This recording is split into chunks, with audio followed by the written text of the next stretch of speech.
Messieurs, bonsoir. Merci d'avoir accepté notre invitation. Ce soir, deux associations vous reçoivent.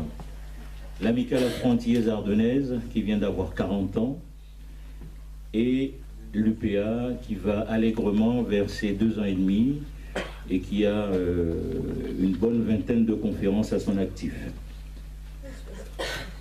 La conférence de ce soir fait suite à la commémoration de l'abolition de l'esclavage qui s'est déroulée hier, partout en France.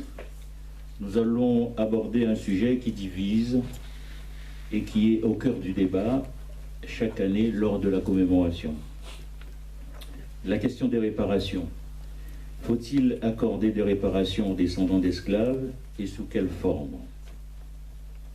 Quand on sait que lors de l'abolition de l'esclavage en 1948, les esclavagistes ont été indemnisés parce qu'ils perdaient leur main-d'œuvre.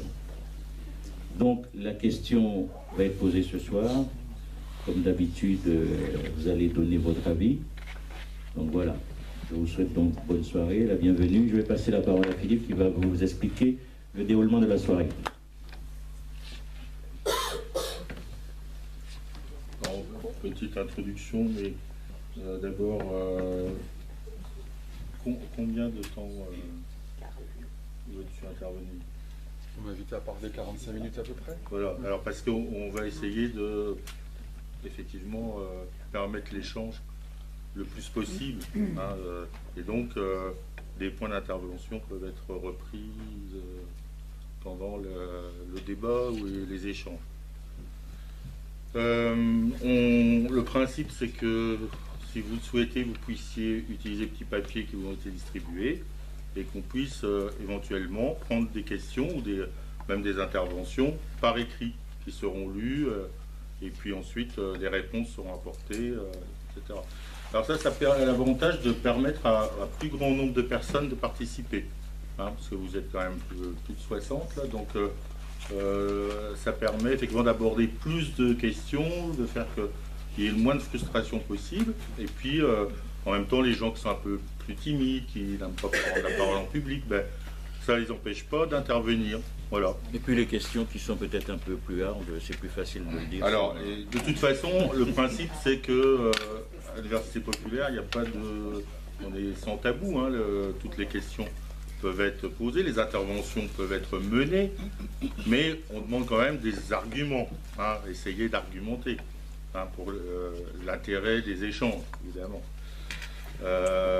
Donc moi simplement pour d'abord me féliciter d'avoir à mes côtés Louis Georgetin, parce que c'est quelqu'un de courageux. Ces combats qu'il mène, qu'il a choisi de mener, sont des combats difficiles.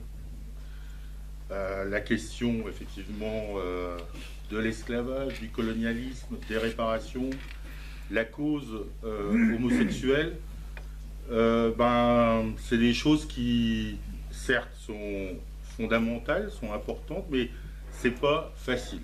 Et tout le monde ne se lance pas comme lui, avec autant de force et puis en même temps de justesse. Et je pense que vous allez vous rendre compte dans son intervention de sa capacité à aborder des sujets avec une fermeté, une radicalité, et en même temps une subtilité, une intelligence que je voulais ici, à laquelle je voulais rendre hommage tout simplement.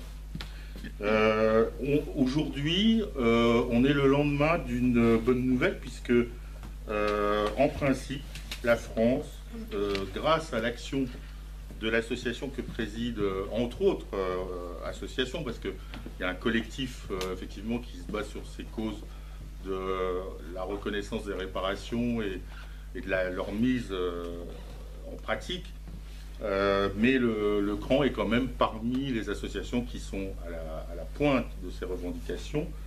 Eh bien, le président Louis Georgetin a tenu à ce qu'on note que enfin la France, depuis la déclaration du président de la République, du futur ancien. Hein, mais bon, je pense qu'il faudra que le nouveau reprenne cet engagement.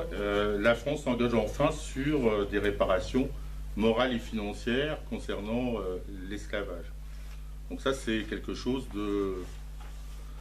qui est le résultat d'une lutte de très longues années, et en même temps qui est nouveau, qu'il fallait noter.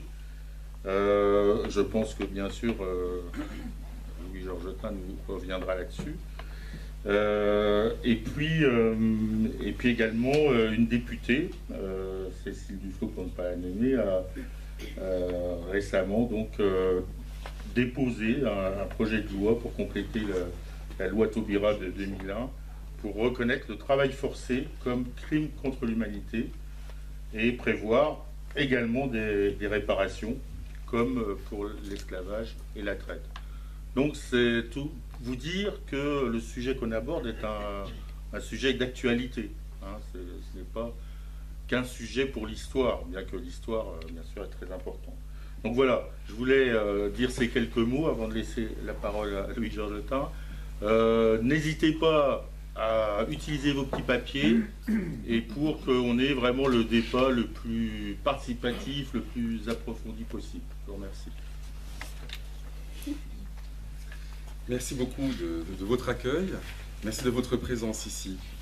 Alors oui, en effet, je vais parler de la question des réparations liées à l'esclavage et à la colonisation. Et en effet, il suffit de partir de l'actualité. Tu l'as rappelé tout à l'heure. Il se trouve que l'an dernier, le CRAN avait rassemblé plus de 120 associations pour demander des réparations morales et financières par rapport à l'esclavage. Et la première de nos demandes, c'était une fondation. Et cette fondation avait été annoncée par M. Hollande l'an dernier. Et elle a été créée le 3 mai dernier et confirmée, si vous voulez, hier, lors de la cérémonie annuelle qui a lieu au Luxembourg. Donc c'est une réparation morale et financière, puisqu'une fondation, c'est de l'argent, mais de l'argent pour financer des actions culturelles, mémorielles, sociales, propres à essayer de réparer les conséquences de l'esclavage. Et c'est de cela que je parlerai aujourd'hui. Alors il y a plusieurs manières d'aborder le sujet. On peut le faire de manière historique, on peut le faire de manière théorique. C'est ce que j'ai fait par exemple dans le livre que j'ai publié ici. Mais ce soir, je vais essayer de le faire de manière plus concrète à travers trois dossiers parmi d'autres sur lesquels nous avons travaillé ces dernières années. Et ces trois dossiers éclairent finalement le débat d'une manière concrète. Et on voit comment les problèmes se sont posés et comment les solutions peuvent être trouvées. Donc premier sujet, Haïti. Haïti, autrefois Saint-Domingue et autrefois Haïti. Car Haïti est le nom que l'île avait à l'époque des premiers habitants. Les colons l'ont rebaptisé Saint-Domingue.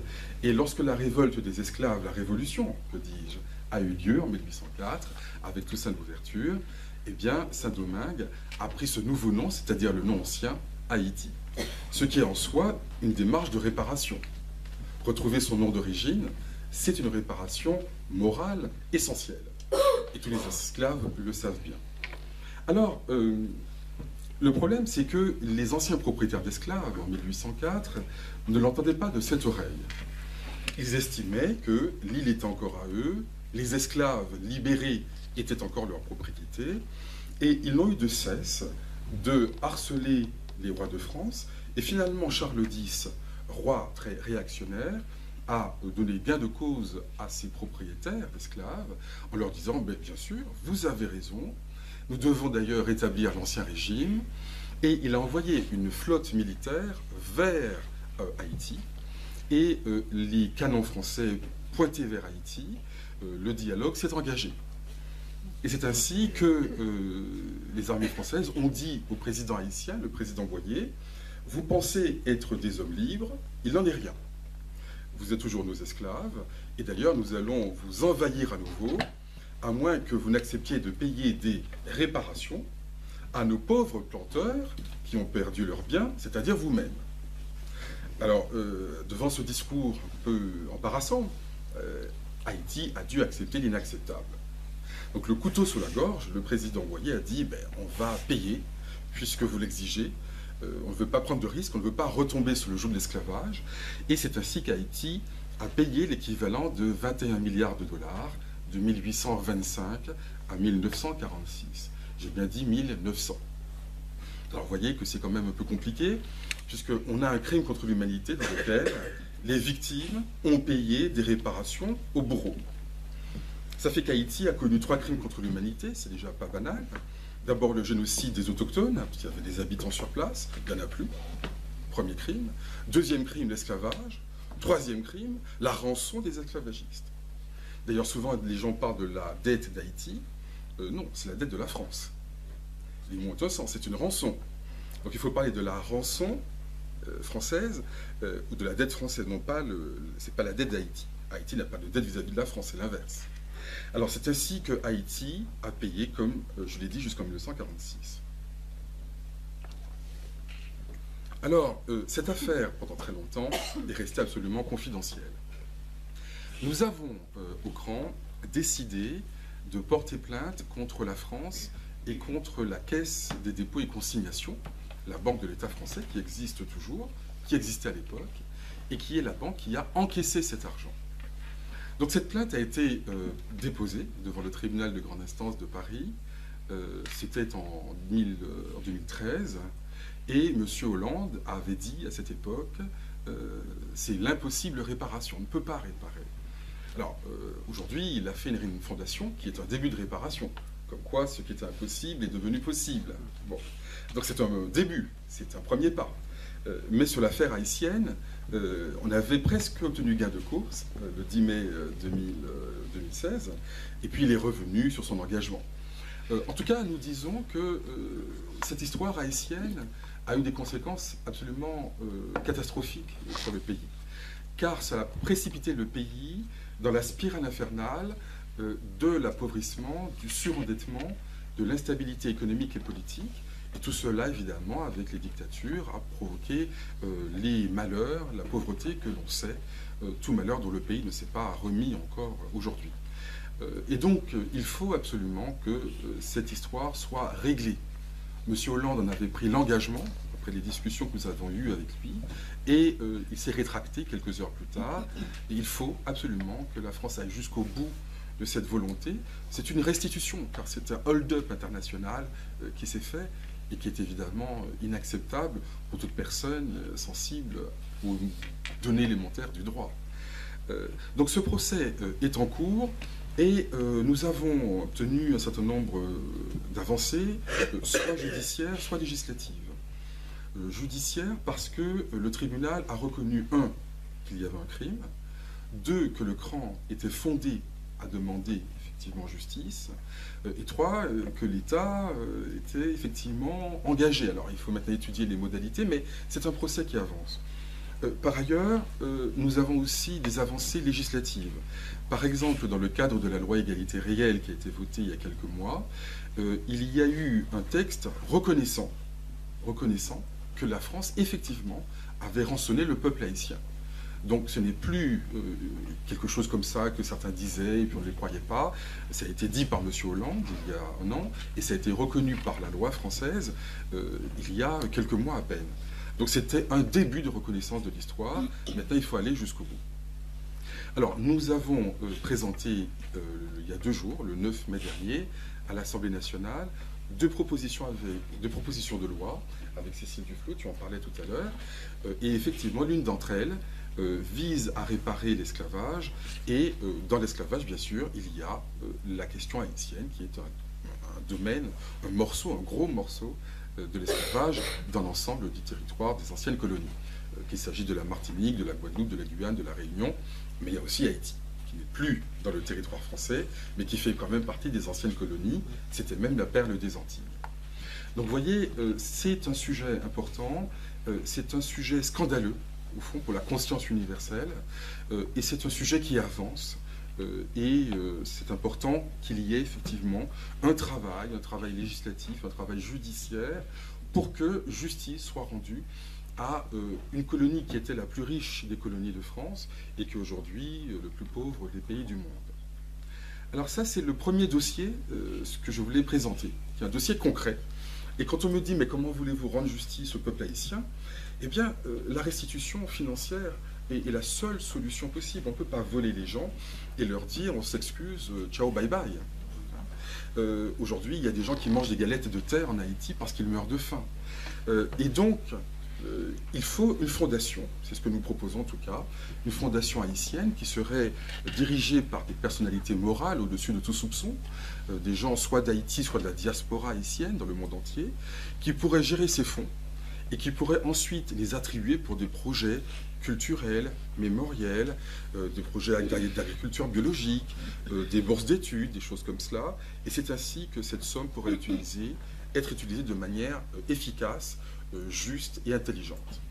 Donc voilà une première proposition, un premier dossier, la question haïtienne. Deuxième dossier que je voudrais évoquer ce soir, alors c'est une autre époque. C'est la fin du 19e siècle en Afrique. C'est le cas du Bénin. Là, je ne parle plus de l'esclavage, je vais parler ici des vols coloniaux. Lorsque la France arrive au Bénin au XIXe siècle, c'est à l'époque le Dahomey, elle arrive et dans le cadre colonial, il y a bien sûr des massacres et il y a aussi des vols. Dans le cas du Dahomey, eh bien, il y a les rois qui sont présents et le dernier roi du Dahomey libre, si vous voulez, c'est le roi Béhanzin qui est déporté en Martinique et qui mourra ensuite en Algérie. Et la France s'installe de manière classique, la colonisation commence au Bénin, et il y a un certain nombre d'objets, des objets dont certains sont des objets de grande valeur, qui sont volés. Qui sont volés par le général Dodds, qui est le général français qui arrive au Bénin, qui seront transmis ensuite par lui et par ses généraux au musée de l'Homme, et qui se trouvent aujourd'hui pour l'essentiel au musée du Quai Branly, ou encore dans d'autres musées, comme des musées municipaux, comme celui de Lyon, de Nantes, de Bordeaux, de Toulouse, d'Orléans. Au total, plus de 5000 objets. Quelques-uns sont tout à fait emblématiques. Je pense par exemple au trône des rois du Bénin. Donc les trônes royaux, en fait, ont été embarqués et ils se trouvent aujourd'hui en France, notamment au Quai Branly. Il y a également des statues, des grandes statues anthropomorphes, qui sont les statues royales et sacrées des derniers rois du Bénin, et qui sont magnifiques, qui sont au musée du Quai Branly. Il y a aussi les récades. Les récades, qu'est-ce que c'est? C'est des sceptres royaux, qui sont les symboles de la monarchie. Donc ces sceptres royaux, ces récades, sont aujourd'hui au musée du Quai Branly ou ailleurs, en France. 90% de ces objets sont dans les caves des musées parce qu'on n'a pas suffisamment de place pour les montrer. Donc personne n'en bénéficie en réalité. Ces objets ont une valeur patrimoniale, je l'ai dit, une valeur culturelle et cultuelle pour beaucoup d'entre eux. Pour la plupart des Français, ces objets n'ont pas de valeur.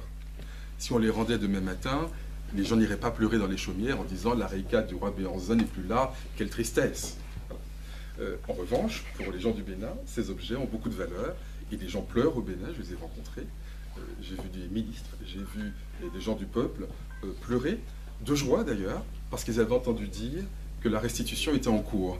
Je leur disais, attendez, non, on y travaille, mais c'est pas fait. Donc je ne sais pas s'il faut pleurer de joie ou de tristesse, mais on y travaille, ne croyez pas que c'est fait. Voilà, on essaye, on y travaille. Mais c'est un sujet qui mobilise l'émotion des gens. Et je dis qu'en France, ces objets qui finalement sont dans des caves, pour la plupart, je ne comprends pas qu'on les garde.